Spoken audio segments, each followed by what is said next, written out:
দেখাতে চাইছেন যে উনি এত বড় যে রাষ্ট্রপতি ওর তুলনায় খুব ছোট। हम लड़ेंगे जब लड़ाई के मैदान में तो हम लड़ेंगे पूरी तरह से। নরেন্দ্র মোদীজির আমাদের মূলবাসী জনজাতিদের প্রতি সম্মান।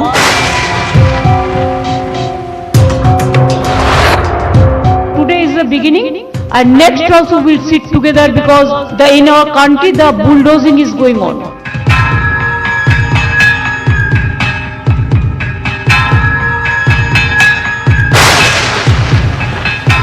साहब कितने विधायक आपके पास है? मेरे साथ में अभी 46 लोग हैं।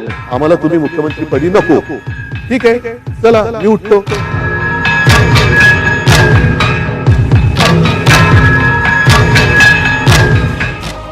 নিউজ 18 বাংলা স্বাগত। জনতা দরবার নিয়ে আপনাদের সঙ্গে রয়েছে শর্মিষ্ঠা। রাষ্ট্রপতি নির্বাচন সামনে, অর্থাৎ দেশের সাংবিধানিক প্রধান তাকে নির্বাচন করা হবে। দেশের মুখও বলা যেতে পারে। সেই রাষ্ট্রপতি নির্বাচনকে কেন্দ্র করে কি কোথাও রাজনীতি হয়? এটা কি আগেও চলেছে? সেই ট্রেন্ড কি এখনো বয়ে নিয়ে যাওয়া হচ্ছে? সেই সমস্ত বিষয় নিয়ে আমরা আলোচনা করব। তবে রাষ্ট্রপতি হিসাবে দেশের যে দুজনের সম্ভাবনার কথা এই মুহূর্তে উঠে আসছে, যেমন এনডিএ প্রার্থী দ্রৌপদী মুর্মু, অন্যদিকে বিজেপির বিরোধীদের প্রার্থী যশবন্ত সিনহা, এই দুজনের প্রোফাইলটা আমরা একবার দেখে নিই, তারপর তাদেরকে নিয়ে আলোচনা। ले जाइए।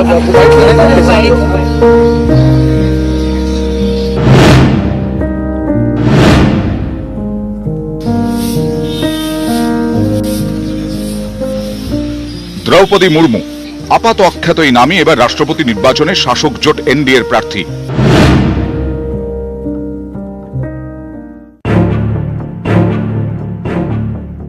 মঙ্গলবার রাতের বৈঠকে দ্রৌপদী মুর্মুর নাম চূড়ান্ত করে কেন্দ্রের শাসক শিবির।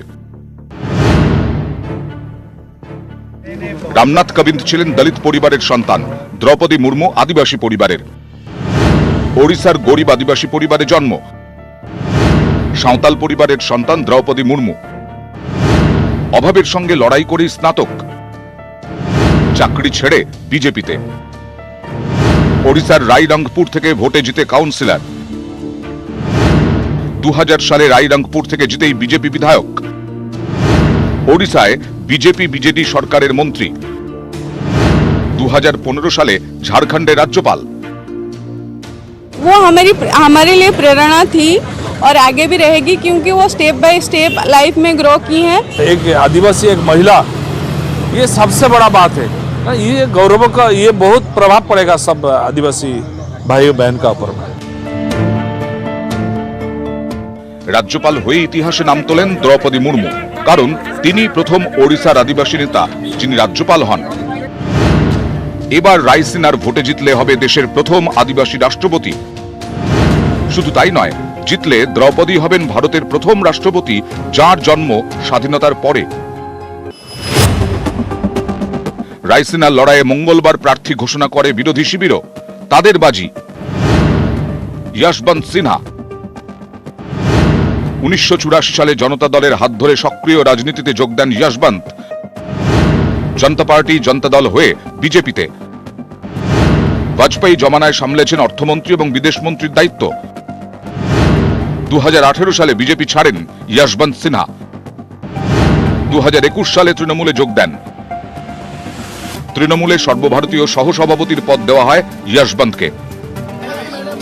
রায়সিনা হিলের লড়াইয়ে মুখোমুখি এনডিএর দ্রৌপদী মুর্মু এবং বিরোধীদের যশবন্ত সিনহা। যদিও পর্যবেক্ষকদের অনেকেই বলছেন এই লড়াই তো বিজেপি বনাম বিজেপির লড়াই, কারণ যশবন্ত সিনহা বাজপেয়ী মন্ত্রিসভার অন্যতম গুরুত্বপূর্ণ সদস্য ছিলেন। মোদী শাহের জামানায় বিজেপির সঙ্গে তার দূরত্ব তৈরি হয়। শেষমেশ পদ্ম ছেড়ে ঘাস ফুলে। আর দ্রৌপদী তো বিজেপিরই নেতা। 18 জুলাই রাষ্ট্রপতি নির্বাচন, ফল ঘোষণা 21 জুলাই। নিউজ 18 বাংলা।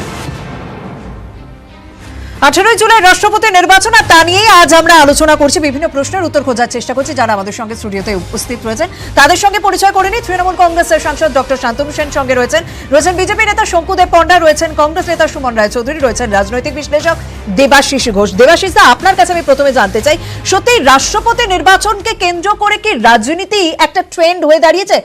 আগেও আমরা দেখেছি সমর্থন জানানো নিয়ে, এমনকি দ্রৌপদী মুর্মুর নামও যখন ঘোষণা করা হচ্ছে তখন আদিবাসী কথাটা বলা হলো, মহিলা কথাটা বলা হলো, উত্তর পূর্বের একটা মুখ খোঁজা হচ্ছিল সেটাও বলো। পাশাপাশি যশবন্ত সিনহা, তাকে নিয়েও বলা হচ্ছে কার্যত একটা বিজেপিরই মুখ হিসাবে বেছে নেওয়া হলো, মানে বিজেপি হিসাবেই পরিচিত এই যশবন্ত সিনহা, যদিও সাম্প্রতিককালে তিনি তৃণমূলে ছিলেন। সেই বিষয়টা মানে রাজনীতির সঙ্গে কি রাষ্ট্রপতিটাও অঙ্গাঙ্গিভাবে জড়িয়ে যাচ্ছে? দেখুন, আমরা সবাই জানি যে বিজেপির একটা পার্টিকুলার ফিচার্স আছে এবং এই ক্ষেত্রেও এই যে প্রার্থী নির্বাচনের ক্ষেত্রেও সেই ফিচার্স থেকে তারা সরে যেতে পারেনি। মানে এখানে দ্রৌপদী মুর্মু কত ভালো প্রার্থী বা মানুষটা কীরকম, তার থেকেও বেশি জোর প্রার্থী মহিলা এবং প্রার্থী আদিবাসী। এই যে বিভাজনের রাজনীতি, এটাই বিজেপির একটা ফিচার্স। এটা হয়তো দেশের জন্য খুব খারাপ, বা আমরা এটা হয়তো মানুষ সেভাবে পছন্দ করেন না, কিন্তু সামহাউ এটা ছেড়ে বিজেপি বেরোতে পারে না, মানে বিজেপির এটাই ফিচার্স। আমাদের পয়েন্টটা হচ্ছে যে আজকে যে রাষ্ট্রপতি নির্বাচনের জন্য যে বিরোধীরা যে এককাট্টা হয়েছেন, সেটা একটা খুব ভালো দিক। মানে এটা হয়তো সেভাবে রাজনৈতিক কোনো অ্যাফেয়ার্স সেভাবে বলা যায় না, কিন্তু স্টিল এই যে সমস্ত দল একটা ফ্যাসিস্ট শক্তিকে আটকাবার জন্য একটা দিকে এসেছে, এটা কিন্তু একটা পরবর্তীকালে লিটমাস টেস্ট হিসেবে আমরা ধরতে পারি, এটাকে লিটমাস টেস্ট হিসাবে। মানে এটার মানে এরকম দাঁড়ালো না কোথাও যে তার মানে কংগ্রেস, সিপিএম, তৃণমূল সবাই এক হয়ে গেল, ব্যাপারটা এরকম নয়। প্রত্যেকের হয়তো আলাদা আলাদা, হয়তো পঞ্চায়েতের ক্ষেত্রে তারা পঞ্চায়েতে লড়বে একে অন্যের বিরুদ্ধে, বিধানসভার ক্ষেত্রে লড়বে, কিন্তু এই ক্ষেত্রে অ্যাটলিস্ট বিরোধীরা একটা বৃহত্তর স্বার্থে দেশের জন্য অ্যাটলিস্ট এক জায়গায় হতে পেরেছে। মানে এই পয়েন্টটা আমার মনে হচ্ছে একটা ইতিবাচক দিক হয়ে উঠলো, যেটা এতদিন একটা চেষ্টা চালানো হয়েছিল, অবশেষে এই রাষ্ট্রপতি নির্বাচনকে কেন্দ্র করে একটা বিরোধী ঐক্য তৈরি হলো। শঙ্কু, দেখুন, প্রথমেই মাননীয় সাংবাদিকের একটি বক্তব্যের আমি তীব্র প্রতিবাদ করব। যে কোনো জায়গায় বসে এটা শোনাটাও পাপ ভারতবর্ষে, কারণ কোনো দল সরাসরি একজন মহিলাকে ক্যান্ডিডেট করেছেন, একজন আদিবাসীকে ক্যান্ডিডেট করেছেন, সেটা নিয়ে কারোর আপত্তি থাকতে পারে সভ্য সমাজে, আমি তো জানি না, এবং সেটাকে কেউ কটাক্ষ করতে পারেন সেটা শুনে আমি আশ্চর্য না, উনি স্পেসিফিক্যালি বলেছেন এবং বলেছেন এটা ফিচার, যদি এটা ফিচারে ওনার আপত্তি থাকে, এই ধরনের ফিচারের জন্য আমরা গর্ববোধ করি। এবং আমি আশা করব যে ভবিষ্যতে এই রকম জায়গায় মহিলাদের সম্পর্কে এবং আদিবাসী সম্পর্কে এই ধরনের কটূক্তি বা এই ধরনের সরাসরি ইন্ডিকেট করেছেন উনি, এবং যখন ঘোষণা হচ্ছে তখন বলা যেতে পারে, যখন ঘোষণা করা হচ্ছে আমি আমার বক্তব্য একদম হতে পারে, একদম মহিলাকে আনা, কোন মহিলা ভারতবর্ষের রাষ্ট্রপতি হবেন সেটা যদি কোনো সিদ্ধান্তের ক্ষেত্রে প্রায়োরিটি হয়, তাহলে সেটা অ্যাপ্রিসিয়েট করা উচিত। কোন আদিবাসী যদি, আপনার কথা আমি বলিনি, যিনি বলেছেন তার প্রতিবাদ করেছি। এবার আমি বিষয়ে আসি। শুনুন, এই রাজ্যে তৃণমূল সরকার ক্ষমতায় রয়েছে। কোন সরকার, কারা, কে বলছেন? যিনি প্রণব বাবুর সরাসরি বিরোধিতা করেছিলেন। আপনারা তো সরাসরি যখন প্রণব বাবু রাষ্ট্রপতির ক্যান্ডিডেট হয়েছিলেন তখন বিরোধিতা করেছিলেন। আজকে উড়িষ্যার মুখ্যমন্ত্রীর কাছ থেকে দেখে আপনাদের শেখা উচিত যে কি ধরনের অ্যাটিটিউড নেওয়া উচিত। উড়িষ্যা থেকে আজকে এই রিপ্রেজেন্টেশন আসছে, মুখ্যমন্ত্রী আপনাদের সাথে এক নয়। আপনারা যে বলছেন সব বিরোধী এক হয়েছেন, তো যার কাছে দৌড়ে গেছিলেন উড়িষ্যা মিটিং করতে, তিনি তো আপনাদের সাথে নেই, তিনি তো অ্যাপ্রিসিয়েট করেছেন, তিনি তো এই ক্যান্ডিডেটকে সমর্থন করেছেন, ইতিমধ্যেই টুইট করেছেন। দেখুন, আমি খুব দায়িত্ব নিয়ে একটা কথা বলতে চাই। আমি গর্বিত যে একটি যে দেশে আমি বসবাস করছি, সেই দেশের পরবর্তী রাষ্ট্রপতি এমন একজন মহিলা হতে চলেছেন যিনি আমাদের আদিবাসী, যিনি মূলবাসী। এখন দেখার এটাই যে তৃণমূল কংগ্রেস প্রণব বাবুরও বিরোধিতা করেছিল, আর যারা বড় বড় বলেন যে আদিবাসীদের, আমরা দেখেছি মুখ্যমন্ত্রীকে আদিবাসীদের সাথে নাচতে, তিনি আদিবাসীদের মধ্যে মিশে যাচ্ছেন, আদিবাসীদের কথা চিন্তা করছেন। এই আদিবাসীদের কথা বলে এক সময় 2011-এর আগে নির্বাচনে তারা লড়াই করেছেন, তাদের উন্নতির, যদিও আমরা দেখছি যে দেউলচা পাচামিতে অন্য স্টেপ নিচ্ছে সরকার, তবুও আমি বলবো যে ক্ষেত্রে তারা এগিয়ে আসুন, তারা প্রমাণ করুন। আর শান্তনুদা এখানে উপস্থিত রয়েছেন তৃণমূলের তরফ থেকে, একটা ছোট্ট কোয়ারিজ আছে। শান্তনুদা, কুণালদা তো একেই সমর্থন করে চিঠি দিয়েছিলেন, দলের স্ট্যান্ড কি বদলালো? শান্তনুদা, না আমি বলবো, কিন্তু ইনশিওর করতে হবে আমার বলার সময়। না, আমি এখানে সবাইকে বলে রাখি, সবার বলার জন্য আমি সময় দিচ্ছি, কেউ কারোর কথা বলার সময় বলবেন। Thank you. প্রথমে আমি এক এক করে বলি। আমি প্রার্থী নিয়ে বলবো, শ্রীমতী মুর্মুকে প্রার্থী করা হয়েছে। বিজেপি দুটো কার্ড এখানে খেলার চেষ্টা করেছে, আদিবাসী এবং দলিতের প্রতিনিধি এবং মহিলা।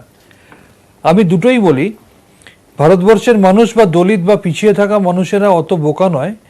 তারা দলিতদের সম্বন্ধে ভারতীয় জনতা পার্টির, আদিবাসীদের সম্বন্ধে ভারতীয় জনতা পার্টির কি ধারণা সেটা দেখেছে। যে রায়সিনা হিলসে একজন আদিবাসী মহিলাকে পাঠানোর কথা বলা হচ্ছে, সেই রায়সিনা হিলস থেকে মাত্র 10 কিলোমিটার দূরে একজন 9 বছরের আদিবাসী মহিলা ধর্ষিতা হয়েছে সৌজন্যে ভারতীয় জনতা পার্টি। আজকে হাতরাসে একজন মহিলাকে, একটা বাচ্চা মেয়েকে রেপ করে পুলিশ ঘিরে রেখে তার বাড়ির লোককে দেখতে না দিয়ে তাকে জ্বালিয়ে পুড়িয়ে মেরে দিয়েছে। সে হচ্ছে একজন আদিবাসী সৌজন্যে ভারতীয় জনতা পার্টির সরকার। মধ্যপ্রদেশে 2020-তে 2401টা নৃশংস মামলা হয়েছিল শুধু আদিবাসীদেরকে কেন্দ্র করে, এবং 2019 সাল থেকে 2020 আপনি যদি কম্পেয়ার করেন, এই 1 বছরে আদিবাসীদের ওপর অত্যাচারের রেট 25% বেড়েছে শুধু 1 বছরে। আর এই বাংলায় এসে আদিবাসীদের বাড়ি গিয়ে 7 স্টার হোটেলের খাবার কিনে নিয়ে গিয়ে আদিবাসীদের বাড়িতে বসে খাওয়া সৌজন্যে অমিত শাহ, জেপি নাড্ডা আমরা বহুবার দেখেছি। এখানে এসে বিরসা মুন্ডার ছবি চিনতে না পেরে অন্য একটা ছবিতে তারা মালা দিয়ে দেয়, সেটাও আমরা দেখেছি। এবার আসি মহিলা, তারা মহিলাদের কথা বলছে। এই দুঃখের বিষয়, ভারতীয় জনতা পার্টির এই রাজত্বকালে মহিলাদের ওপর ক্রাইম বিগত দিনের থেকে বেড়েছে 70%। আমি অন রেকর্ড বলছি, শুধুমাত্র 2020-তে 3,70,000 কেস রেকর্ডেড হয়েছে, case of crime against woman, এবং তার মধ্যে সব থেকে বেশি যে স্টেটে, সেই স্টেটটায় ভারতীয় জনতা পার্টি বিরাজ করছে, তার নাম উত্তরপ্রদেশ। সুতরাং মহিলাদের অগ্রগতির জন্য তারা যেটা বলছে, সেই কুম্ভী রাষ্ট্র, এইসব বলে লাভ নেই। দেশের মহিলারা আজকে কোন জায়গায় ভারতীয় জনতা পার্টির শাসনকালে সেটা আমরা দেখছি, এবং দলিত, আদিবাসী, পিছিয়ে পড়া মানুষদের সম্বন্ধে আজকে ভারতীয় জনতা পার্টির কি অবস্থান সেটাও আমরা দেখছি। আসলে এরা সবকিছুতে জাতপাত, ধর্ম এর বাইরে বেরিয়ে আসতে পারে না। সেই কারণে আজকে ভারতীয় জনতা পার্টির লোকসভা, রাজ্যসভা এবং তাদের পরিচালিত বিধানসভাগুলোতে কোনো একটি পার্টিকুলার সম্প্রদায়ের একজনও প্রতিনিধি নেই, যেটা স্বাধীনতার পর থেকে আজকে বিরলতম। আমরা এই প্রশ্ন নিয়ে আজ জনতার দরবারে জনতার কাছে পৌঁছে গিয়েছিলাম। জনতা কি বলছে একটুখানি তাদের কথা দেখা যাক।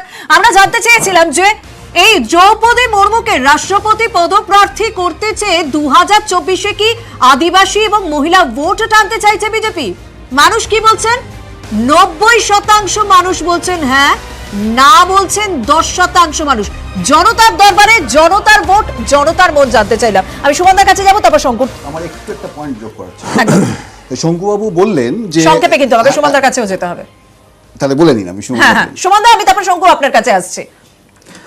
গুজরাটের প্রথম উপজাতি মুখ্যমন্ত্রী কংগ্রেস দিয়েছিল অমর সিং চৌধুরী। উড়িষ্যার প্রথম উপজাতি মুখ্যমন্ত্রী হেমানন্দ বিসওয়াল কংগ্রেস দিয়েছিল। ভারতবর্ষের প্রথম মহিলা রাষ্ট্রপতি প্রতিভা দেবী সিং পাটিল কংগ্রেস দিয়েছিল। লোকসভার প্রথম উপজাতি স্পিকার পি.এ. সাংমা। তা আজকে ওনারা দ্রৌপদী মুর্মুকে প্রার্থী করেছেন, খুব ভালো কথা। সরকারি দল, তারা একজনকে প্রার্থী করবেন, একজন মহিলা বা মহিলা সমাজের অগ্রগতি হবে, এতে কারুর দুঃখ পাওয়ার কোনো কারণ নেই। আমিও ওয়েলকাম করছি যে মহিলারা যদি ওমেন এম্পাওয়ারমেন্ট ভারতবর্ষে যদি আরও এগোয়, খুব ভালো কথা। কিন্তু বিষয়টা হচ্ছে ওই একই, তুলে ধরো হোয়াট আর দ্য ক্যারেক্টারিস্টিক্স। উনি উপজাতি, উনি মহিলা, দেখো বিজেপি মহিলাদের জন্য কত করে। এই একই জায়গায় এসে বিজেপি যেন একটা নিজের চক্রব্যূহের মধ্যে আটকে যায়। শঙ্কুর কথা ওটা বিজেপি বলছে তখন, সেটা কিন্তু স্পেসিফিক ফিচার। আমি সেটাই বলছি, না না, ওরা রাজনীতি করবে ধর্ম নিয়ে, প্রার্থী করবে সে তার ধর্ম নিয়ে, তার রেস নিয়ে, তার কাস্টমস নিয়ে, তার কালচার নিয়ে। মহিলাকে, আবার তো বলছি, একজন মহিলাকে ওনারা প্রার্থী করেছেন, আমি সম্মান জানাই। মোহন না মহিলা রাষ্ট্রপতি, লড়াই হবে, লড়াইতে যে জিতবে যে হারবে সেটা সংখ্যার হিসাবে বোঝা যাবে। কিন্তু ওদের পিছনের হিডেন গেম প্ল্যানটা হচ্ছে বিভাজন। রাষ্ট্রপতি পদপ্রার্থীতেও বিভাজনের রাজনীতি করছে বিজেপি। মহিলা ভার্সেস পুরুষ, এই বিষয়টাতে আমি দেখতে চাইছি না। মানে একজন দেশের নাগরিক যার যোগ্যতা রয়েছে তাকে প্রার্থী করা হচ্ছে, আমি অন্তত সেই দিকে আলোচনাটা করতে চাইছি। কিন্তু যখন ঘোষণা করা হলো তখন মহিলা বলা হচ্ছে, ওনাদেরকে যশবন্ত সিনহার ক্ষেত্রেও সেই যে রাজনীতি রয়েছে সেই কথাও অনেকে বলছেন। দেবাশিস দা, শঙ্কুবাবু খুব ট্যাক্টফুলি এবং স্বভাবসিন্ধ ভঙ্গিতে আমি যে আলোচনা আলোচনাটা করতে চেয়েছিলাম, যেটা বক্তব্যটা পেশ করেছিলাম সেটাকে উনি ঘুরিয়ে দিতে চাইলেন। আমি কিন্তু দ্রৌপদী মুর্মুকে নিয়ে কোনো বক্তব্য পেশ করিনি। আমি বলেছিলাম, আমি আবার রিপিট করছি, যেটা হয়তো আপনারা আলোচনা করছেন, বিজেপির বিভাজনের রাজনীতি, যেটা সুমনদা বললেন, যেটা আমাদের মাননীয় সংসদও বলেছেন, যে ধর্ম, জাত পাত এই ধরনের যে রাজনীতি, মানে দ্রৌপদী মুর্মু কতটা ভালো ক্যান্ডিডেট সেই ব্যাপারে কিন্তু আলোচনা হচ্ছে না। আলোচনা হচ্ছে উনি মহিলা এবং উনি আদিবাসী। আমার আপত্তি বা আমার বক্তব্য বা বিজেপির যে ফিচার্স আমি লাগিয়েছি সেটা এটা, যদি এটা নিয়ে শঙ্কুবাবুরা গর্বিত বোধ করেন তাহলে আমার কিছু বলার নেই। রাষ্ট্রপতি হিসেবে যার যোগ্যতা থাকবে, যিনি দেশের মুখ হচ্ছেন, তাকে নিয়ে এরকম মহিলা পুরুষ বা বিভাজন এইটা কখনো মেনে নেওয়া যায় না। 10 সেকেন্ড আমি আপনার কাছে আসবো, কারণ আপনার দিকেই প্রশ্ন আসবে শঙ্কু, তাই শান্তনুদার কাছ থেকে 10 সেকেন্ড শুনে নি। আমি একটাই কথা বলবো, আসল ন্যারেটিভটা অন্য জায়গায়। সামনে 4টে রাজ্যে নির্বাচন আছে, মধ্যপ্রদেশ, রাজস্থান, গুজরাট, ছত্তিশগড়। এই 4টে রাজ্যে schedule caste, schedule tribe reserve seat আছে 128টা। লাস্ট ইলেকশনে সেখানে বিজেপি জিতেছিল মাত্র 35টায়। সেই জায়গাটাকে পাখির চোখ করে আজকে এই নোংরা রাজনীতি করেছে, এর বাইরে কিছু। দেখুন, আমি একটা স্পেসিফিক ডেটা দিয়ে শুরু করতে চাই শান্তনুদার জন্য। 2011 থেকে 2020 76.899 ক্রাইম অফিসিয়ালি রেজিস্টার্ড হয়েছে এগেনস্ট এসসি এসটি এদের এগেনস্টে। আমার বক্তব্যটা হচ্ছে, আপনি যেমন ইউপির মতো বড় স্টেটে কত ক্রাইম রেকর্ড হচ্ছে মহিলাদের বিরুদ্ধে সেটা ডেটা দিচ্ছেন, তেমনি এই রাজ্যের কি ভয়ঙ্কর অবস্থা করেছেন সেটাও দিন, তাহলে মানুষ বুঝতে পারবে তুলনামূলকভাবে। আমি এই আলোচনায় যেতে চাই না, আমার শুধু আশ্চর্য লাগে এটুকুই, এই রাজ্যে যে আপনারা দল করেন সেই দলের মুখ্যমন্ত্রী মহিলা, সেই জায়গায় থেকে আপনারা কোথায় অ্যাপ্রিসিয়েট করবেন? আপনাদের মুখপাত্র নিজে চিঠি লিখে 3 বছর আগে অফিসিয়ালি তাকে রাষ্ট্রপতি করার জন্য নিজেই আবেদন জানিয়ে বসে আছেন, তাহলে সেই স্ট্যান্ড থেকে সরে গেছেন কিনা সেই প্রশ্নের উত্তর আপনি দিলেন না।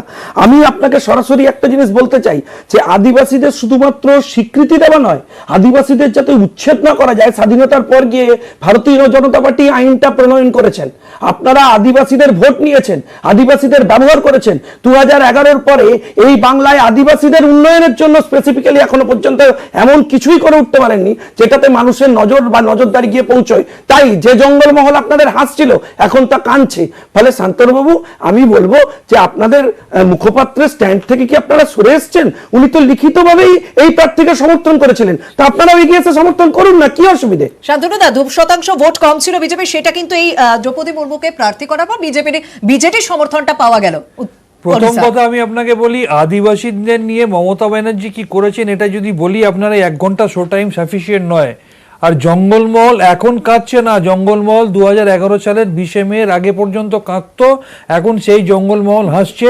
যে জঙ্গলমহলে মানুষ খুন করার জন্য মানুষ রিভলভার ধরতো, সেই জঙ্গলমহলে আজকে মানুষ রিভলভার ধরে মানুষকে জীবনকে সুরক্ষিত রাখার জন্য।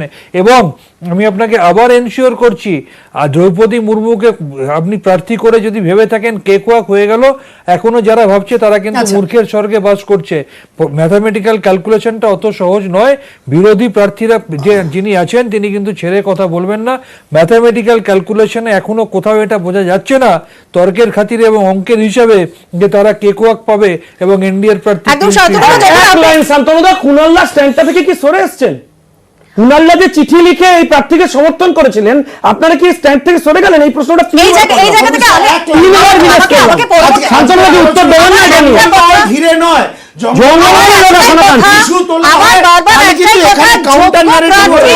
রাষ্ট্রপতি হবেন, আমি মহিলা পুরুষ কোন রকম বিভাজনে যেতে চাই না। তিনি আদিবাসী কি আদিবাসী নন, সেটা একজন দেশের মানুষ হিসেবে হয়তো কেউ সেইটা বিচার করে দেখবেন না যে তিনি আদিবাসী নন।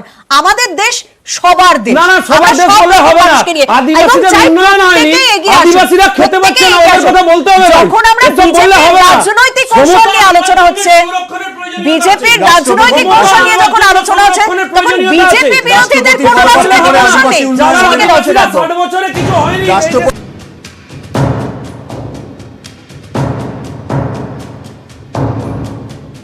রায়সিনার লড়াইয়ে বিজেপি বিরোধীদের প্রার্থী যশবন্ত সিনহা। অনেকের মতে উপলক্ষ রাষ্ট্রপতি নির্বাচন হলেও বিরোধীদের আসল উদ্দেশ্য 24-এর লোকসভা ভোটের আগে বিরোধী ঐক্যে শান দেওয়া। প্রার্থী বাছাইয়ের শুরুর পর্ব থেকেই চোখে পড়ছে সেই ঐক্যের ছবি। রাজধানীতে মমতা বন্দ্যোপাধ্যায়ের ডাকে প্রথম বৈঠক, হাজির অধিকাংশ বিজেপি বিরোধী দল। এই বৈঠকেই সিদ্ধান্ত, রাষ্ট্রপতি নির্বাচনে ঐক্যবদ্ধভাবে প্রার্থী দেবে বিরোধীরা। তৃণমূল নেত্রীর মুখে শোনা যায় বিরোধী ঐক্যের কথা। Today is the beginning, and next also we'll sit together because in our country the bulldozing is going on in our democratic system. Even every institution are being totally misused politically, and that's why it is necessary that all of us हम लोग एक साथ में बैठने का हमारा जरूरत है। এক সপ্তাহের মধ্যে ফের বৈঠক, এবার প্রার্থীর নাম ঘোষণা। এনসিপি প্রধান শরদ পাওয়ারের পাশে কংগ্রেসের Jayram Ramesh. We have unanimously chosen Shri Yashwant Sinha as the common candidate of the opposition parties. এবারেও রায়সিনার লড়াইকে সামনে রেখে বিরোধী ঐক্যের সলতে পাকানোর ছবি রাজধানীতে। पूरे विपक्ष अगर इकट्ठा हो रहा है तो हमें होना चाहिए आज के दिन, ये हमारी जिम्मेदारी है। जो आज ना बीजेपी के एनडीए में है ना विपक्ष के इस साथ है, ऐसे पार्टियां हैं जो शासक पार्टियां हैं कुछ राज्यों में, उनके ऊपर निर्भर करेगा वो किस तरफ मुड़ेगी। রাষ্ট্রপতির লড়াইয়ে সংখ্যার বিচারে অনেকটাই এগিয়ে শাসক শিবির এনডিএ, তারপরেও পাল্টা প্রার্থী দিতে প্রবল তৎপরতা বিরোধী শিবিরে। রাজনৈতিক পর্যবেক্ষকদের একাংশের মতে এর মূল কারণ 24-এর লোকসভা ভোটের আগে বিরোধী ঐক্যের বার্তা দেওয়া, সেই সঙ্গে এটা বোঝানো যে গেরুয়া শিবিরকে বিনা লড়াইয়ে 1 ইঞ্চি জমিও বিরোধীরা ছাড়বে না। নিউজ 18 বাংলা। শান্তনুদা, এই জায়গা থেকে প্রশ্ন উঠছে যে হ্যাঁ, বিরোধী একটা ঐক্য তৈরি হলো, সেটা একটা ভীষণ পজিটিভ এবং অন্যান্য রাজনৈতিক দলের সমর্থন পাওয়া গেল, কিন্তু যশবন্ত সিনহা যিনি কার্যত বিজেপিরই মুখ, সেটা বলা হচ্ছে কোথাও বিজেপি ভার্সেস বিজেপি। না, খুব ক্যাটেগরিক্যালি আমি আপনাকে বলে দিই, যেটা আমাদের নেত্রী মমতা বন্দ্যোপাধ্যায় বারংবার বলেছেন এবং যেটা আমরা বিশ্বাস করি, যশবন্ত সিনহা যে বিজেপিতে বিলিভ করতেন বা বিলং করতেন, সেই অটল বিহারী বাজপেয়ীর বিজেপি আর আজকের দিনের মোদি শাহ প্রাইভেট লিমিটেড কোম্পানির ভারতীয় জুমলা পার্টি স্ট্যান্ডস ফর বিজেপি, দুটোর মধ্যে জমিন আসমান ফারাক। যিনি অটল বিহারী বাজপেয়ী মমতা বন্দ্যোপাধ্যায়ের বাড়িতে এসে তার মায়ের সাথে দেখা করে গিয়েছিলেন, সেই অটল বিহারী বাজপেয়ী বলতে বাধ্য হয়েছিলেন নরেন্দ্র মোদীকে গুজরাট দাঙ্গার পর যে তোমার রাজধর্ম পালন করা উচিত। যশবন্ত সিনহা সেই বিজেপির আদর্শে দীক্ষিত মানুষ ছিলেন, সেই কারণে তৃণমূল তো বিজেপির সঙ্গেই ছিল, আবার একই কথা তো, সেই তো বাজপেয়ীর বিজেপি। আমি তো একই জায়গায় বলছি, যশবন্ত সিনহা যে বিজেপিতে ছিলেন সেটা অটল বিহারী বাজপেয়ীর বিজেপি, তৃণমূল কংগ্রেস যে বিজেপির সাথে অ্যালাইনমেন্টে ছিল সেটা অটল বিহারী বাজপেয়ীর বিজেপি, যে অটল বিহারী বাজপেয়ী নরেন্দ্র মোদীকে, আবার একই কথা তো বলছি, যে অটল বিহারী বাজপেয়ী নরেন্দ্র মোদীকে বলেছিল যে তোমাকে রাজধর্ম পালন করতে হবে, আর এই বিজেপিকে পছন্দ করেন না বলেই যশবন্ত সিনহার মতো একজন মানুষ, যিনি 24 বছর একজন আইএএস অফিসার হিসেবে দেশকে সার্ভিস দিয়েছেন, যিনি দুটো মন্ত্রিসভার সদস্য থেকেছেন, যিনি জার্মানে গিয়ে সেখানকে অ্যাম্বাসেডর হিসেবে কাজ করেছেন, তার সঙ্গে কিন্তু বিজেপির অন্যান্য নেতাদেরও সম্পর্ক খুব ভালো। আমি আবার আপনাকে বলছি তো, যশবন্ত সিনহা সেই বিজেপিতে বিলং করতেন যে বিজেপির আদর্শ নরেন্দ্র মোদীর আদর্শের সাথে মেলে না, এবং এই মুহূর্তে এই ধরনের একজন মানুষকে বিরোধীরা ঐক্যবদ্ধভাবে যে প্রার্থী মনোনীত করেছে, এটা একটা অত্যন্ত ঐতিহাসিক ঘটনা। দেখুন, বাবুল্লাহ শত্রুঘ্ন সিনহাকে দুটো ল্যালিপপ এনারা দিতে পেরেছেন, কিন্তু যশবন্ত সিনহাকে অনেক আগে নিয়ে আসবার পরেও কিছু দিতে পারেননি। তার ভাগ্যে কিছু জোটেনি বলেই সরাসরি রাজনৈতিকভাবে তাকে বলি দেওয়ার পরিকল্পনা হয়েছে। আপনাদের প্রতিবেদনেই স্পষ্ট যে কে রাষ্ট্রপতি হতে যাচ্ছেন। তো ফলে সেই সিদ্ধান্ত নেওয়ার ক্ষেত্রে এরা যদি উদার হতেন, এখন ক্যান্ডিডেট দেখার পরেও নিশ্চয়ই এদের সিদ্ধান্ত বদল করা উচিত, যেখানে এদের মুখপাত্র নিজেই চিঠি দিয়ে 3 বছর আগে বলেছেন যে এনাকে করা উচিত। তো আমার মনে হয় সেই স্ট্যান্ডটা বারবার স্কিপ করে যাচ্ছেন। এক কথা মানে আপনারা তো প্রার্থী দিতে পারেননি, তৃণমূলের ক্যান্ডিডেটকে নিয়ে প্রার্থী দিয়েছেন, আবার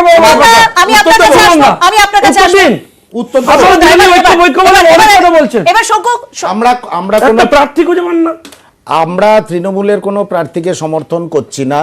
যশবন্ত সিনহা তার রাজনৈতিক যা সত্তা আছে বা তৃণমূল কংগ্রেসের যে যোগাযোগ আছে, তার বা কোনো পদে যদি উনি থেকে থাকেন, তার থেকে ইস্তফা দিয়ে একজন নিউট্রাল ক্যান্ডিডেট হিসাবে এই রাষ্ট্রপতি নির্বাচনে প্রতিদ্বন্দ্বিতা করছেন।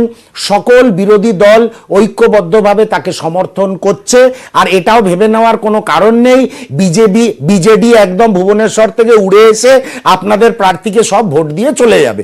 এটা গেল পয়েন্ট নাম্বার 1। আমার একটা ছোট প্রশ্ন আপনাকে, তাহলে তাহলে বিরোধী ঐক্য তৈরি হলো রাষ্ট্রপতি নির্বাচনকে কেন্দ্র করে। আপনারা তৃণমূলের বক্তব্যকে সমর্থন করছেন না, তৃণমূলের প্রার্থীকে সমর্থন করছেন না, কিন্তু যশবন্ত সিনহাকে সমর্থন করছেন।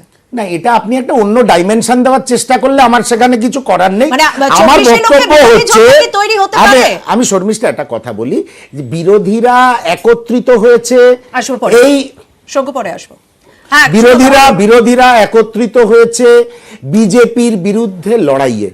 রাষ্ট্রপতি নির্বাচন একটি উপলক্ষ মাত্র, এবং আমরাও মনে করি যশবন্ত সিনহা একজন ভালো প্রার্থী, দীর্ঘদিন প্রশাসনের মধ্যে ছিলেন এবং সব রাজনৈতিক সংস্রব ত্যাগ করে উনি রাষ্ট্রপতি পদপ্রার্থী হয়েছেন।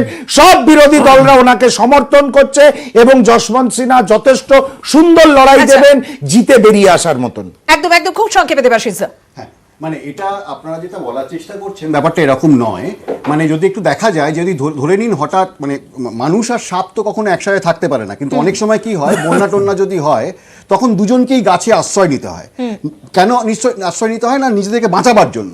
তো আজকে দেশটাকে বাঁচাবার জন্য, এই ফ্যাসিস্ট শক্তির হাত থেকে দেশটাকে উদ্ধার করার জন্য যদি বিরোধীরা একটা ছাতার তলে আসতে চায় বা একটা কমন ইস্যুতে একত্রিত হতে চায়, তার মধ্যে কোনো আপত্তি নেই, বা তার মধ্যে অন্য কোনো রাজনীতি খোঁজার কোনো ব্যাপার নেই। এক আর দুই, এটা আপনাকে ভাবতে হবে, এটা রবীন্দ্রনাথের কথা আছে, রাতের সব তারাই থাকে দিনের আলোর গভীরে। অতএব প্রত্যেকে তাদের নিজস্ব বিরোধীদের রাজনৈতিক কৌশল দেখা হলো, এবং বিজেপির রাজনৈতিক কৌশলটা যদি একটু প্রতিবেদনের আকারে দেখতে দেখতে আমরা বিরতিতে যেতে পারি। বিরতির পর আমরা মহারাষ্ট্র নিয়ে ফিরে আসবো।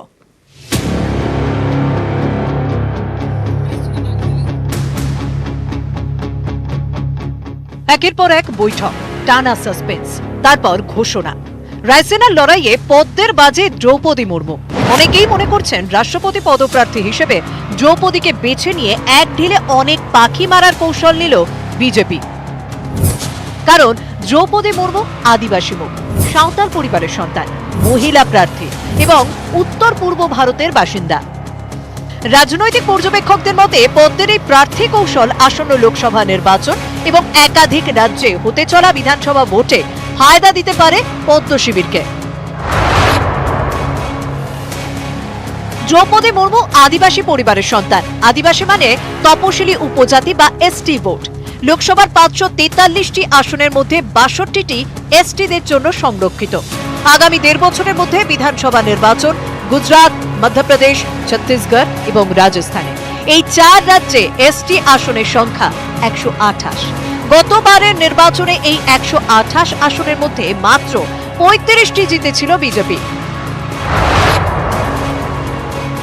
বহুদিন ধরে বিজেপির নজর পূর্ব এবং উত্তর পূর্ব ভারতে। অসম জয়ের পর পশ্চিমবঙ্গ, ওড়িশা, ঝাড়খণ্ডের মতো রাজ্য দখলে মরিয়া গেরুয়া শিবির। ওড়িশার বাসিন্দা দ্রৌপদীকে রাষ্ট্রপতি পদে প্রার্থী করার সেটাও একটা কৌশল বলে মনে করছে রাজনৈতিক মহল। পশ্চিমবঙ্গ, বিহার সহ একাধিক নির্বাচনে দেখা গিয়েছে মহিলা ভোট যার, সরকার তার। দ্রৌপদীকে প্রার্থী করে মহিলা ভোটারদেরও বার্তা দেওয়ার চেষ্টা করল বিজেপি। ওড়িশার মেয়ে দ্রৌপদী ইতিমধ্যে এনডিএ সিদ্ধান্তকে স্বাগত জানিয়েছেন ওড়িশার মুখ্যমন্ত্রী নবীন পট্টনায়ক। রাষ্ট্রপতি নির্বাচনে বিজেডির ভোটও ঝুলিতে পাওয়ার আশায় পদ্ম ব্রিগেড। পাশাপাশি দ্রৌপদী আদিবাসী, তাই সরাসরি তার বিরোধিতা করা কঠিন ঝাড়খণ্ডের মুখ্যমন্ত্রী তথা ঝাড়খণ্ড মুক্তি মোর্চার সভাপতি হেমন্ত সোরেনের পক্ষেও। বিরোধীরা অবশ্য খোঁচা দিতে ছাড়ছে না। বিজেপি ছেড়ে কংগ্রেসে যাওয়া দলিত নেতা উদিত রাজ টুইটারে লিখেছেন, জাতি দেখে খুশি হওয়ার কোনো কারণ নেই। রামনাথ কোবিন্দ রাষ্ট্রপতি হওয়ার পর দলিতরাও খুশি হয়েছিলেন। একজন সামান্য কেরানিরও কোনো উপকার হয়নি। নিউজ 18 বাংলা।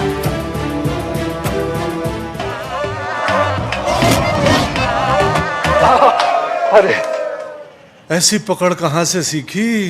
SRMB TMT बार से सीखा।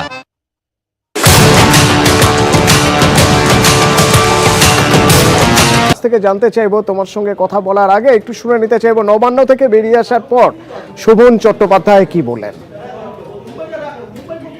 নবান্নে আজকে নির্দিষ্টভাবেই আমরা এসেছিলাম। রাজনৈতিক কোনো সিদ্ধান্ত প্রায় সবসময় মমতাদির চিন্তা ভাবনা, মমতাদির কথা, মমতাদির ইচ্ছা বাস্তবায়িত করাটাই আমার কর্তব্য বলে আমি মনে করেছি। এবং আমি আমার রাজনৈতিক জীবন এবং অন্য কিছু সবটাই মমতা বন্দ্যোপাধ্যায় কেন্দ্রিক। মমতাদির কাছে নির্দিষ্ট করে এসে নিজেরা একটু চা খাবো, গল্প করব, এবং তার মধ্যে বিভিন্ন ধরনের মতের বিনিময় হবে, বিভিন্ন নির্দেশ, আদেশ, অনুরোধ সব পক্ষে থাকবে। এটাই তো বাঞ্ছনীয়। রাজনৈতিক সচেতন একটা রাজ্যে ন্যাচারালি একটা চিন্তা ভাবনা থাকে, তার বহিঃপ্রকাশ হওয়া না হওয়ার সময় আছে। সোমরাজ, রাজনীতির বাইরেও একটা জীবন রয়েছে, প্রশাসনিক কাজের বাইরেও একটা জীবন রয়েছে, আর সেই জন্যই রাজ্যের প্রশাসনিক প্রধান যিনি, তার বাড়িতে যখন কালী পুজো হয় তখন সেখানে তার স্নেহের কানন পৌঁছে যান। সেই দিদির স্নেহের কানন আজ যখন দিদির সঙ্গে দেখা করতে গেলেন, ভিতরের খবর কি, কি কথা হলো দুজনের মধ্যে, কিছু জানা যাচ্ছে?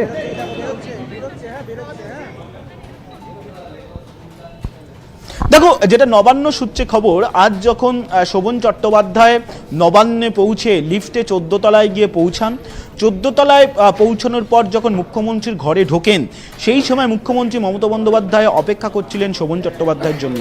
শোভন চট্টোপাধ্যায়ের ঘরে ঢোকা মাত্রই মুখ্যমন্ত্রী মমতা বন্দ্যোপাধ্যায় শোভন চট্টোপাধ্যায়কে কানন বাবু বলে সম্বোধন করেন, যেটা নবান্ন সূত্রে আমরা জানতে পারছি।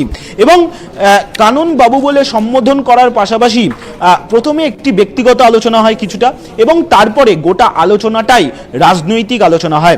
আমরা দেখেছি যখন তৃণমূল কংগ্রেসের সমমহিমায় ছিলেন শোভন চট্টোপাধ্যায়, তখন কিন্তু বারবারই শোভন চট্টোপাধ্যায়কে কানন বলে সম্বোধন করতেন মুখ্যমন্ত্রী মমতা বন্দ্যোপাধ্যায়। আজকে ঠিক সেই নামটাই কিন্তু আবার মুখ্যমন্ত্রী মমতা বন্দ্যোপাধ্যায় সেই নামেই ডাকলেন শোভন চট্টোপাধ্যায়কে।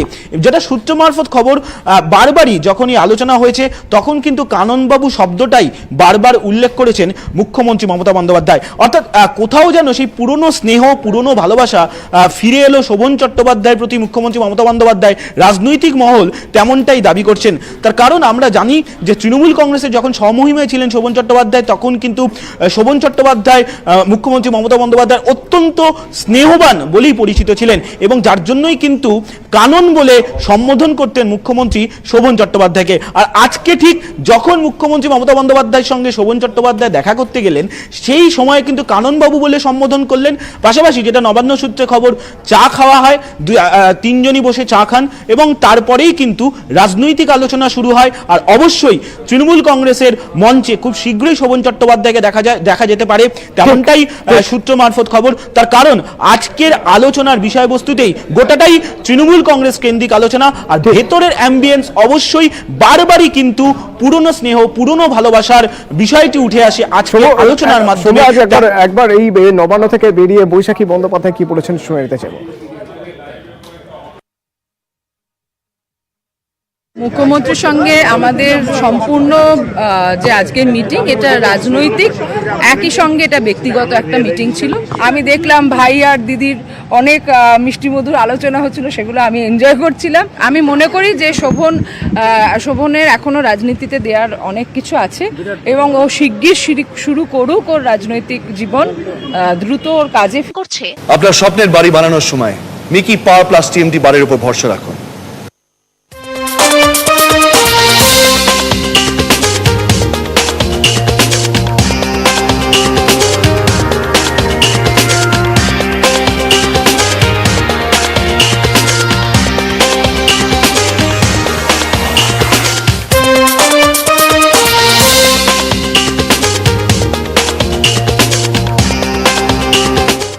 খবর এক নজরে নিবেদন করলো আপনার স্বপ্নের বাড়ি বানানোর সময় মিকি পাওয়ার প্লাস টিএমটি বাড়ির উপর ভরসা রাখুন। সহ নিবেদন করলো অরিও ফার্মাস গ্যাসানল, 50 বছর ধরে মানুষের ভরসা।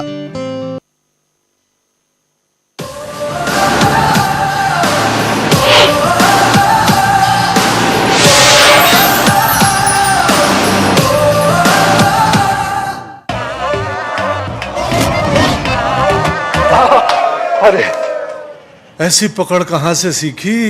SRMB TMT बार से सीखा।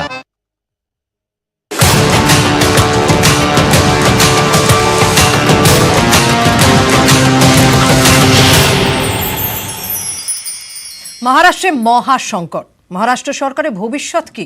সকাল থেকে একটা চাপানোত্তর চলছিল, যদি সন্ধ্যেবেলার দিকে হয়তো শিবসেনা মুখ্যমন্ত্রী উদ্ধব ঠাকরে তিনি হয়তো ইস্তফাপত্র দিয়েই দেবেন।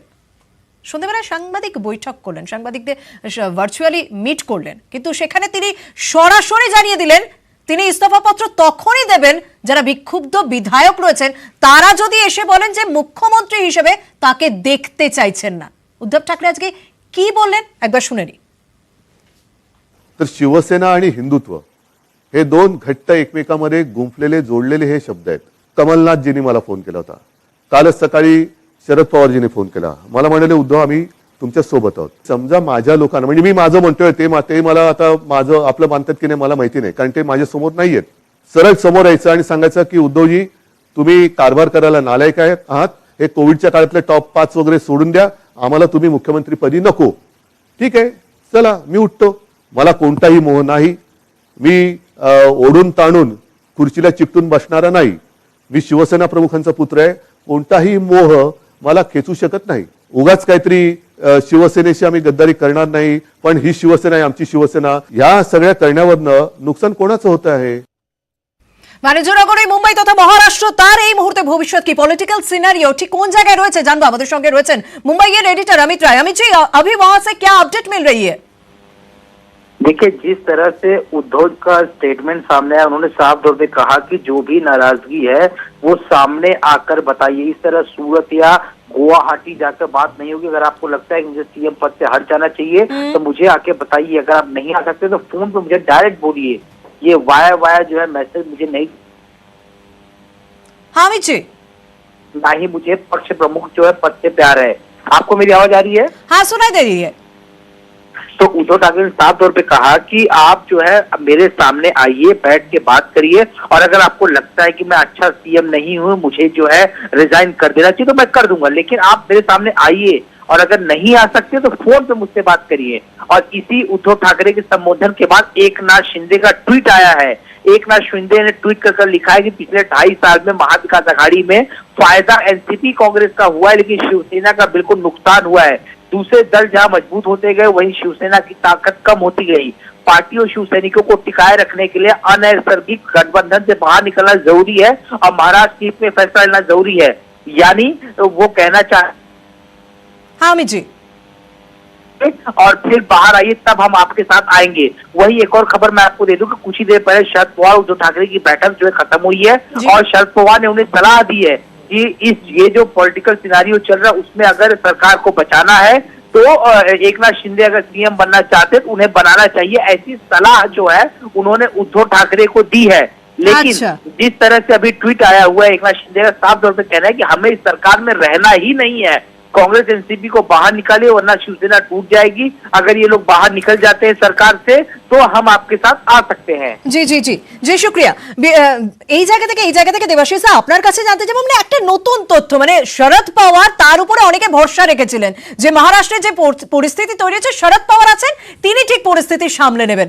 সেই শরদ পাওয়ার বলছেন যদি একনাথ শিন্ডে মুখ্যমন্ত্রী হতে চান তাকে মুখ্যমন্ত্রী করে দেওয়া হোক। এদিকে একনাথ শিন্ডে তিনি অনড় যে এনসিপি এবং কংগ্রেসকে বার করতে হবে। তাহলে তো শিবসেনা তো একার ক্ষমতায় তো সরকার দাঁড় করিয়ে রাখতে পারবে না মহারাষ্ট্রে, যা অঙ্ক অন্তত তাদের কাছে রয়েছে। তাহলে কি সমীকরণ এখানে? না, কিন্তু আসলে মূল জায়গাটা থেকে আমরা সরে যাচ্ছি, মানে আমরা এটার প্রতিবাদ বোধহয় করছি না, যেটা আমি প্রথম শুরু করেছিলাম যে বিজেপির যে ফিচার বা ক্যারেক্টারিস্টিক্স, যে এই যে অগণতান্ত্রিক উপায়, মানে ধরুন আমরা তো আজকাল খুব শুনি, এর আগে আমরা রিসোর্ট পলিটিক্স শুনেছি বিজেপির, এখন আমাদের একটা আমরা খুব শুনেছি ডেস্টিনেশন ম্যারেজ। এটা তো এরকমই হলো যে এটা ডেস্টিনেশন ম্যারেজের মতো, যে বিজেপি মনে হচ্ছে এটাকে মডেল বানিয়ে ফেলেছে, মানে অন্যের বিবাহিত স্ত্রীকে আমি জোর বলপূর্বক কিছু টাকা এবং ক্ষমতার লোভ দেখিয়ে তুলে আনার চেষ্টা করছি। মানে আমাদের যে গণতান্ত্রিক দেশ, গণতান্ত্রিক দেশে জনগণের যে রায় সেটাই তো হচ্ছে শেষ কথা, মানে জনাদেশ আমরা যেটাকে বলি। এই যে আলাদা করে ভাঙিয়ে নিয়ে যাবে, এটা প্রথম মহারাষ্ট্রে নয়, এর আগেও বহু চেষ্টা এরকম হয়েছে। এই জায়গা থেকে মানে এই বিষয়টা করতে পারছে বিজেপি কাদের জন্য?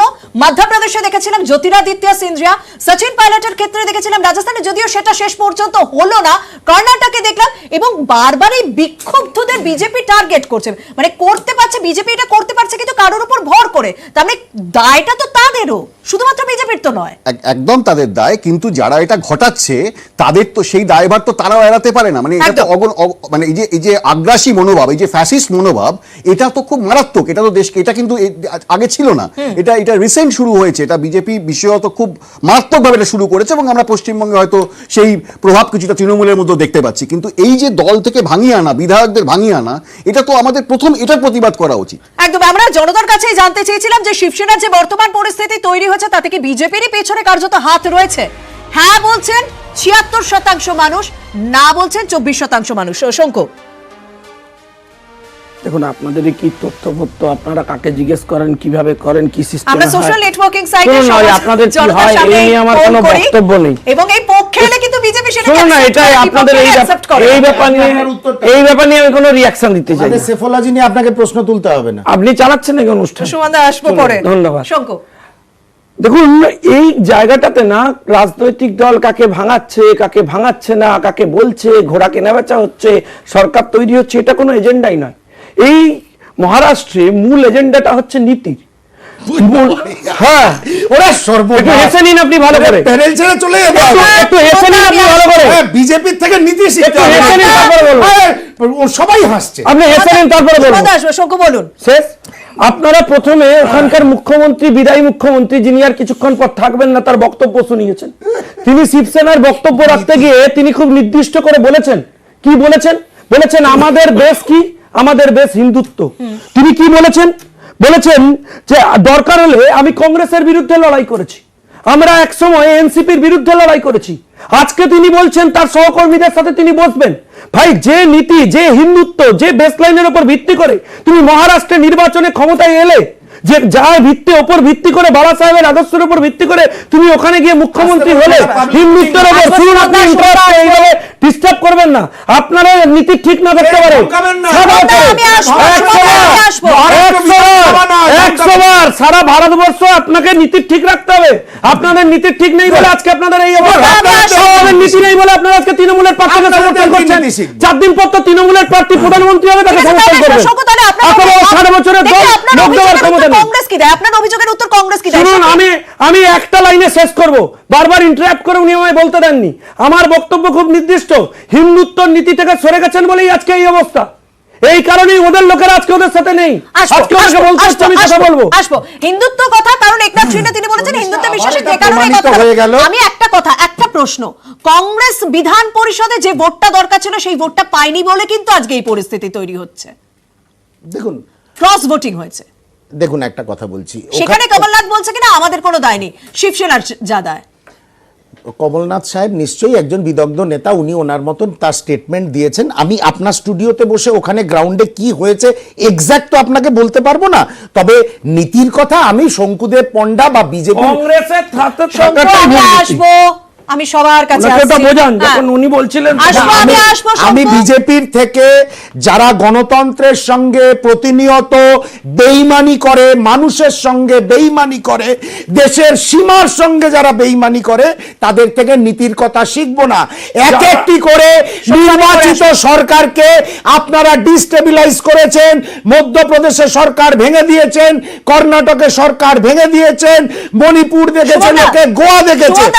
আজকে আমি একটা কথা বলি, এই যে কমলনাথের বক্তব্যটা একটু শুনবো, তাহলে আপনার বুঝতে সুবিধা হবে। কমলনাথের বক্তব্য। उद्धव ठाकरे जी से मेरी मीटिंग थी और मैंने उनको आश्वासन दिया कि कांग्रेस एमबीओ को सपोर्ट करती रहेगी। मेरी अभी शरद पवार जी से बात हुई है और उन्होंने भी मुझे कहा एनसीपी एमबीओ को सपोर्ट करती रहेगी। आज भारतीय जनता पार्टी के पास जो ये प्रलोभन की राजनीति अरुणाचल प्रदेश से शुरू किया था, मध्य प्रदेश में प्रलोभन, पैसा, पोस्ट की ये राजनीति है, ये अपने देश के भविष्य को खतरे में डाल रही है। कहने के लिए ये 50 भी कह सकते हैं उनके साथ है। अंत में जो प्रश्न है ये कल के बाद परसों भी तो आएगा। कांग्रेस এনসিপি কে বার করে দাও, তাহলে এই সরকার টিকবে। এটা হচ্ছে tutored pressure tactics by BJP. BJP যে পিছন থেকে খেলছে, কংগ্রেসকে বার করে দাও, এনসিপি কে বার করে দাও, তাহলে আমরা সমর্থন করে সরকার টিকিয়ে দেব, এটা তো পরিষ্কার মানুষ বুঝতে পারছে। এটা বিজেপির প্রেসার ট্যাকটিক্স। আজকের দিনে হর্স ট্রেডিং হয় না শর্মিষ্ঠা, আজকের দিনে এলিফ্যান্ট ট্রেডিং হয়। যারা রিসর্ট কালচার ভারতবর্ষে নিয়ে এসছে, তারা আজকে এই স্টুডিওতে বসে নৈতিকতা শেখাচ্ছে। এটা শিখবো না। আর কথায় কথায় হিন্দুত্ব। শুনুন, আমি দুটো লাইন বলবো। প্রথম হচ্ছে ধর্মের ভিত্তিতে যারা দেশ ভেঙেছে, যারা দেশ থেকে লাটে তুলেছে, তাদের কাছ থেকে নীতির কথা মানায় না। এরা যখন ক্ষমতায় ছিলেন, আপনারা যখন ক্ষমতায় ছিলেন, কতবার আপনারা জরুরি অবস্থা করেছেন, কতবার জরুরি অবস্থা করেছেন, কতবার জরুরি অবস্থা করেছেন, কতবার জরুরি অবস্থা। রাজনীতিতে নেই এমন সংগঠনকে আপনারা ব্যান করেছেন, আপনারা গ্রেফতার করেছেন বিরোধী নেতাদের। আপনার কাছে শিখবো না এটা।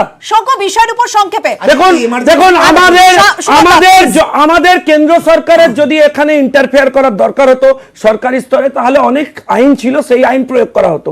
কেউ করেনি। এখানে ওনার মুখ্যমন্ত্রী, বিদায়ী মুখ্যমন্ত্রী শিবসেনা নিজেই বলছেন যে হিন্দুত্ব থেকে উনি সরে গেছেন। উনি যে নীতির উপর ভিত্তি করে ক্ষমতায় এসেছিলেন, সেই নীতিতে উনি নেই, তাই ওনার সঙ্গীরা ওনার সাথে থাকছেন না। শান্তনুদা, দেখুন, শঙ্কুর মুখ থেকে নীতির কথা শোনা আর ভূতের মুখে রাম নাম শোনা দুটো আমার কাছে এক। হাসি পাই কি করে। নিতিন দেশমুখ শিবসেনার একজন এমএলএ, সে প্রকাশ্যে কনফেস করলো যে আমাকে জোর করে অপহরণ করে হাসপাতালে নিয়ে যাওয়া হয়েছিল। আজকে কর্ণাটকে 15টা বিধায়ককে কেনা, মধ্যপ্রদেশে 22 জন বিধায়ককে কেনা, অরুণাচল প্রদেশ থেকে শুরু করে, আসাম থেকে শুরু করে, মণিপুর থেকে শুরু করে, গোয়া থেকে শুরু করে একের পর এক নিদর্শন। এবং আজকে সারা ভারতবর্ষের রাজনীতির নিরিখে বিভিন্ন রাজ্যের যদি আপনি সংমিশ্রণে দেখেন, 90% এরকম নেতা আছে যারা বিজেপি অন্য দল থেকে ভাঙিয়ে নিজেদের নেতা বানিয়েছে। ম্যাডাম, এমনকি আমাদের এই বাংলাতে মমতা বন্দ্যোপাধ্যায়ের জন্য, মমতা বন্দ্যোপাধ্যায়ের প্রতি বিপুল জনসমর্থনের জন্য তারা পেরে ওঠেনি। এখানেও আমরা দেখেছিলাম চার্টার্ড প্লেনে করে নেতা ভাঙিয়ে নিয়ে যাওয়া হয়েছিল। আর মধ্যপ্রদেশের সরকার ভাঙার প্রচেষ্টা বিজেপি আজ থেকে করছে না। আমাদের মনে আছে নির্লজ্জভাবে, ন্যাক্কারজনকভাবে ভোর 5টার সময় অ্যাসেম্বলি খুলিয়ে, রাজভবন খুলিয়ে দেবেন্দ্র ফডনবিসকে মুখ্যমন্ত্রী হিসেবে শপথ করিয়েছিলেন অজিত পাওয়ারকে ভাঙিয়ে এনে, সেটা টিকিয়ে রাখতে পারেনি। সুতরাং তাহলে বিজেপির দুটো হাতে, এক হাতে আছে সেন্ট্রাল এজেন্সির কাগজ আর এক হাতে আছে কোটি কোটি টাকার বস্তা। এই দুটো নিয়ে বিরোধীদের কণ্ঠরোধ করো। জনমানসে তাদের ভিত্তি নেই বলে তারা অন্য দলের যারা ম্যান্ডেট নিয়ে এসছে তাদেরকে তুমি জোর করে ভেঙে দাও, কিনে নাও, ভয় দেখাও, সরকারকে ডিস্টেবিলাইজ করো, কোঅপারেটিভ ফেডারালিজমকে বুলডোজ করে গুঁড়িয়ে দাও। আজকে যোগী আদিত্যনাথ উত্তরপ্রদেশে যে বুলডোজার রাজনীতি চালাচ্ছে, ভারতীয় জনতা পার্টি সারা দেশে সেই বুলডোজার রাজনীতি চালাচ্ছে। আমরা নিতিন দেশমুখের বক্তব্যটা একটু শুনবো। শঙ্কু, আসছি আপনার কাছে। নিতিন দেশমুখ তিনি কি বলেছেন, বিধায়ক, তিনি বলছেন তাকে অপহরণ করা হয়েছিল। শুনুন। रात को 3 बजे मैं होटल से 12 बजे निकला हूँ। 100-150 पुलिस ने उठा के मेरे को हॉस्पिटल में लेके गए और वहाँ ऐसा एक नाटक रचा है कि मेरे को अटैक आ गया। लेकिन अटैक आने का कारण बता के कुछ तो भी मेरे बॉडी पे प्रक्रिया करना चाहते थे, यानी मेरा घात करना चाहते थे। मेरे को कोई प्रकार का अटैक आया नहीं, कोई प्रकार के मेरे बीपी शुद्ध बढ़ी नहीं है। और मैं उद्धव जी ठाकरे साहब के साथ में हूँ, हमारे नेता जी है। খুব সংক্ষেপে, যেহেতু একদম আলোচনা শেষের দিকে, আপনার কাছেই যাব খুব সংক্ষেপে, এবং আমাকে পরে আমি প্রথমেই বলবো শান্তনুদা কংগ্রেস থেকে তৃণমূলে আসতে পারেন, কিন্তু আমি এখনো নীতির পরিবর্তন করিনি। কারণ 2011-এর আগেও সিপিএম এর বিরুদ্ধে লড়তাম, এখনো সিপিএম এর বিরুদ্ধে লড়ি। আমি রাষ্ট্রপতি প্রার্থী ঠিক করার জন্য সিপিএম এর সাথে গিয়ে এক পাতে খেতে বসিনি, এক। আর দুই, আমি আরেকটা লাইন দিয়েই শুধু শেষ করব শান্তনুদার কাছে।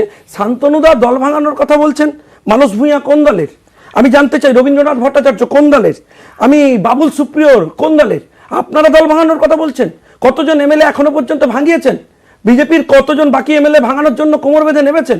আপনাদের কাছে নীতির প্রশ্ন, আর আপনারা নীতির প্রশ্ন বলে হাসবেন, আপনারা শুনবেন এসব। আমরা দরজা, হ্যাঁ, আবার প্রকাশ্যে তো বলেন দরজা বন্ধ, দরজা খোলা। শুনুন না, এই যে যা নিচ্ছে, হঠাৎ একদিন দেখবেন যারা নিচ্ছেন তারাই চলে এসেছে। আপনাদের কতজন যোগাযোগ আছে আপনি জানেন? বিজেপি আমরা হঠাৎ করে কালকে একটুখানি দরজা খুললে, শুধু মোবাইল খুললে কতজন জয়েন করবে আপনার জানা আছে? শান্তনু রাখতে পারবেন? লোকসভার আগে পর্যন্ত রাখতে পারবেন এমএলএ? শান্তনু শুভেন্দুদার শঙ্খ দুজনকেই সময় দেওয়া হয়েছে এই জায়গা থেকে। এই যে ম্যাডাম এক সেকেন্ড, আশ্চর্য, ও লোকসভা নীতির কথা বলছেন তো আপনি? দাঁড়াও দাঁড়াও, লোকসভা পর্যন্ত টিকিয়ে রাখুন। আরে টিকে থাকুন। হ্যাঁ বলুন, খুব আরে সত্যি। আরএসএসই বলছে লোকসভায় দুটোর বেশি সিট আরে আপনাকে বলেছিল কানে কানে, দুটোর আপনাকে কানে কানে এই যে বলেছিল। এখানে ভাঙনের রাজনীতি হচ্ছে, কিন্তু ব্যাপারটা হচ্ছে মানুষ যখন ভোট দিচ্ছে, মানুষ তো 5 বছরের জন্য ভোট দিচ্ছে, কিন্তু এই ভাঙনের রাজনীতি হলে সেই মানুষকে সাফার করতে হচ্ছে। এই জায়গাটা কি বলবেন? আসলে একটা চরম রাজনৈতিক অবক্ষয় এই বিষয়ত আপাতত যিনি কেন্দ্রীয় সরকারে আছেন তাদের সময় থেকে, এবং আমাদের রাজ্য সরকারের ক্ষেত্রেও সেটা দেখা গেছে। মানে এই যে দলবদলের রাজনীতি, এটা তো জনাদেশকে উপেক্ষা করা। আসলে মূল জায়গাটা কি, যে মানুষের জন্য যে কাজ করতে হয়। মানে আপনি যদি দেখে নেন, আজকে দেশে অর্থনৈতিক ব্যবস্থা একেবারে বিভৎস বিপর্যয়ের মুখে পড়ে গেছে, বেকারিত্ব তার চরম সীমা নিয়েছে, নিত্য প্রয়োজনীয় জিনিসের দ্রব্যমূল্য দাম বেড়েছে, পেট্রোল ডিজেলের দাম বেড়েছে। এই জায়গাগুলোতে কোনো আলোচনা নেই। মানে কারণ এইগুলো যদি আলোচনা করতে হয় তাহলে সরকার বিপদে পড়বে। তো সেক্ষেত্রে কি করতে হবে, আমাকে বলপূর্বক জনাদেশের বিরুদ্ধে যেতে হবে, টাকা এবং ক্ষমতার লোভ দেখিয়ে।